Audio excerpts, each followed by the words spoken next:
අයිබෝවන් අස්සලාමු අලයිකුම් වණක්කම් මම වීඩියෝ එක දාන්නේ විශේෂයෙන්ම මම මේ මොහොතේ පොදු රාජ්‍ය මණ්ඩලීය පාර්ලිමේන්තු සැසිවාරය සඳහා ඒකට සහභාගී වෙන්න රටින් බැහැර වෙලා ඉන්නේ. එතකොට මම දැක්කා මම රටේ නොමැති වෙලාවේ මම කිව්වයි කියලා යම් ප්‍රවෘත්තියක් යම් Facebook account එක පළ කරලා තිබුණා. ඒ සම්බන්ධව මම මගේ මුහුණු පොතේ මම සටහනක් තිබුවා මම ඉන්නේ විදේශගතව කියලා. ඒතර මම හොයලා බැලුවම ඒ Facebook එක account එක ඇවිල්ලා ෆේක් account එකක්. ඒක විරුද්ධ පක්ෂයේ ඉන්න උදවියට ආණ්ඩුව විසින් මඩ ගහන්න භාවිතා කරන Facebook account එකක් කියන එක මට පෙනී ගියා. මට කියන්න තියෙන්නේ ජනාධිපතිතුමනි ඔබතුමාලගේ ආණ්ඩුව රැකගන්න ඔබතුමාලා මුදල් වියදම් කරලා පඩි ගෙවලා මෙන්න මේ වගේ මඩ ගහන බොරු Facebook account රාශියක් තියෙනවා. අඩුම ගානේ ඒ Facebook account එකේ අයට පඩි ගෙවනකොට හොයලා බලලා ගෙවන්න. මොකද මම රටෙත් නැති වෙලාවේ මම කිව්වයි කියලා ප්‍රවෘත්ති පළ කරාම ඒවා අතේපත්තු වෙන බොරු. ඒ හින්දා ඒ සල්ලිත් අපරාධ. ඒ හින්දා ඔබතුමාලා මේ ඵලදායීතාවය ඇති කරන්න නෑ ආවේ. ඉතින් ඵලදායීතාවය ඇති කරන්න ආවනම්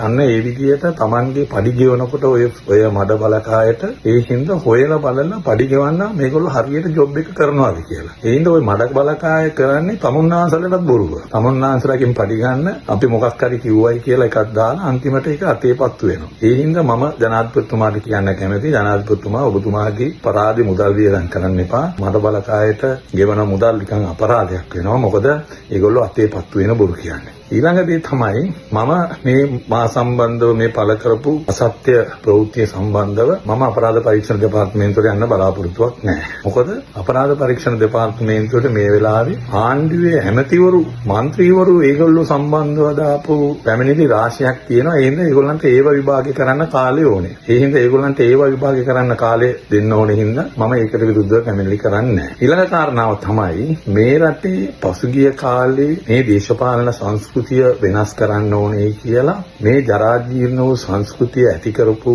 ඒ අයට විරුද්ධව ඒ සංස්කෘතිය වෙනස් කරනවා කියන එක තමයි තමුන්නාන්සලා ජනතා පොරොන්දුවක් දුන්නේ. දැන් අපිට පේනවා දැන් තමුන්නාන්සලත් ඇවිල්ලා අර මඩ ජරා ගෝත්‍රවාදී දේශපාලන සංස්කෘතිය තමයි කරගෙන යන්නේ. මොකද මට පේනවා මම ආණ්ඩුවට විවේචනය කරාම ඒ ගහන කොමෙන්ට්ස් වල ජනාධිපතිතුමාගේ ෆොටෝ එක දාගෙන ඒගොල්ලන්ගේ ප්‍රොෆයිල් වලට ගිහිල්ලා බැලුවම පේනවා තම්බියා අම්බයා උරුමස් කනවද කොන කපලාද මම එක්කම ඒව සේව් කරලා තියෙනවා. ඉතින් ඔක්ක පැත්තකින් ඔයගොල්ලෝ ওই ජරා දීර්ඝ දේශපාලනය නැති කරනවායි කියලා ඇවිල්ලා ඒ අර එදා තමුන්නාන්සලා බලයට ගෙන ආපු උදවිය මතක තියාගන්න. ජනතා විමුක්ති පෙරමුණ මේ රටේ බලයට ගෙන ආපු උදවිය ඇති කරපු ඒ මඩ ජරා ඉස්ස සම්පන්න නැති අන්න ඒ දේශපාලන සංස්කෘතියම තමයි දැන් ජනතා විමුක්ති පෙරමුණ කරගෙන යන්නේ. ඒකින්ද අපි ගැන අසත්‍ය ප්‍රචාර නොකර අපි කියන දේවල් වලට තර්කානුකූලව උත්තර දෙන්න ජාතිය ඇදලා ආගම ඇදලා ඒව නවත්තන්න. දැන් ජාතිවාදයට විරුද්ධයි කියලා කිව්වනේ ජනාධිපතිතුමනි. දැන් ඔබතුමා ජාතිවාදයට විරුද්ධ නම්